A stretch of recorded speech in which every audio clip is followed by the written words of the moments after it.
pauwi na po tayo ngayon, okay? Kakakuha lang po natin ng gandang pusa.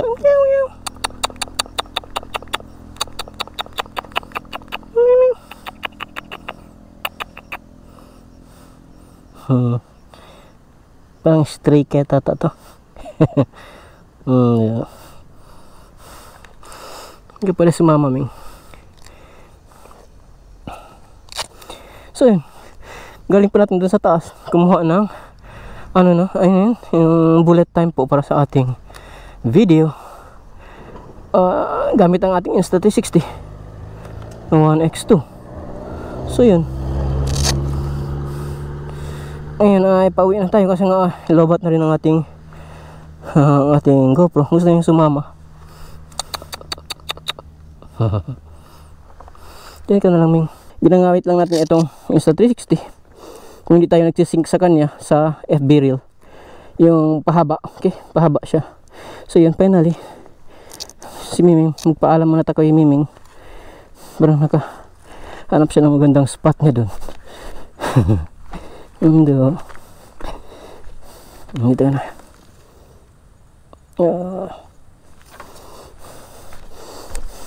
Parang dyan nata siya nakatira. Or baka laga-laga ata yan siya. Parang naging wildcat na, di ba? Parang nasanay na siya sa jungle or sa mga damuhan. Siguro may bigay rin sa kanya mga pagkain dyan, mga nagde-date dyan.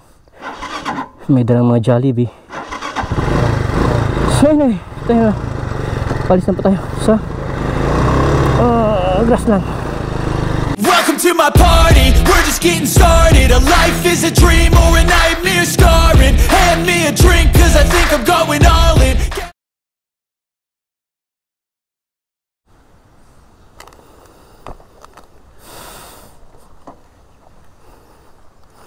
Tas mic, microphone. So, yun nga po ay pupunta tayo sa bike trail. Sana wala namang nagbabike dito. Dito tayo masagasaan ng bike or whatever. Yan, dito po maganda pang paggawa ng bullet time. Actually dito maganda na paggawa ng bullet time, pero subukan natin umakyat sa taas ng konti. Nasa may banda taas ng konti kasi mas maganda yung view dun. Oops, ito na yung bike trail po yan para sa mga nagbabike. Okay, so hindi pa natin subukang gumawa ng bullet time. Ito pa yung ating kauna-unahang first time na gumawa ng bullet time, kaya kuha tayo ng magandang place or area. Okay, sana wala pa yung nagbabike. Kasi sinadya talaga nilang gawing bike trail to para sa mga bikers. Sana wala pang dumadaan mga bikers dito. Yan, dito.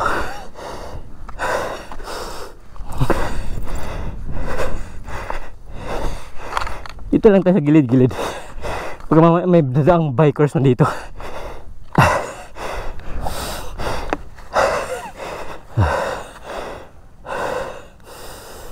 Kakapagod.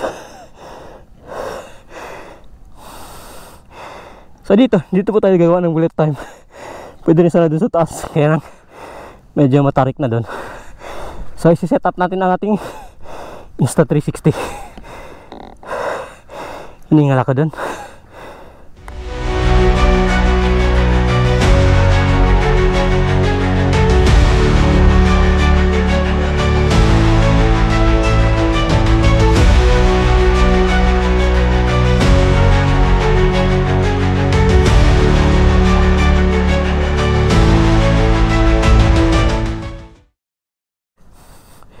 So yun, naka-setup na po ang ating yan Insta360 para sa bullet time. Yan po ang bullet time na tinatawag.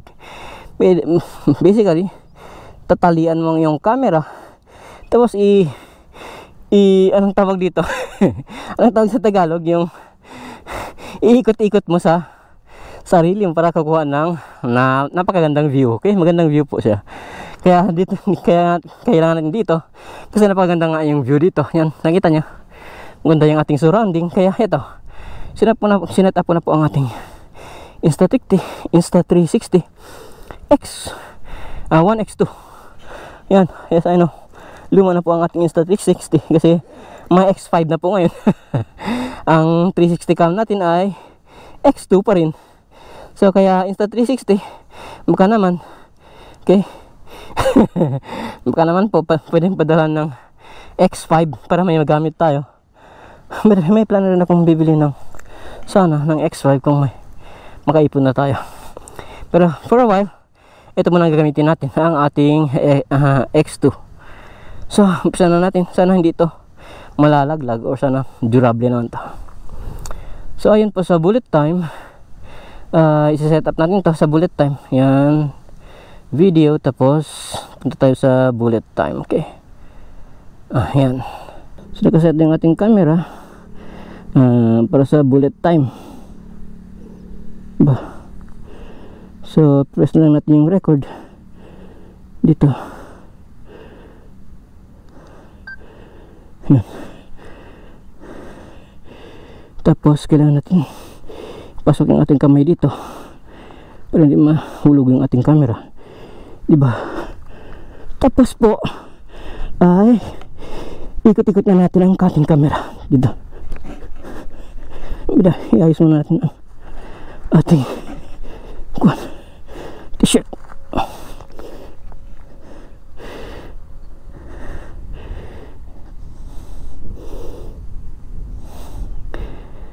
Hindi ko lang kung ilang beses pero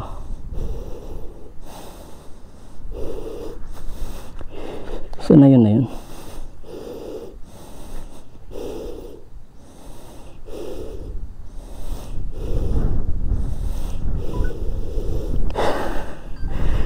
Okay, so nagkakaroon na tayo isa. Mag-move tayo dito sa may unahan ng konti. Okay, doon banda. Huwag sana tayo mahuhulog. Huwag naman sana. So dito. Okay, record. Mayroon pa pindutin pag may gloves. Yan. So yan. Tapos ikot.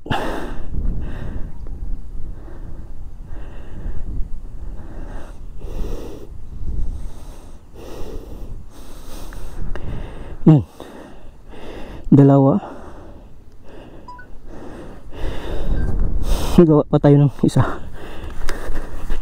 Yung bandang parang malalim-lalim dito konti. Dito. O doon. Yung ganda yung view. Dito po. Okay. Tapos record. Ikot.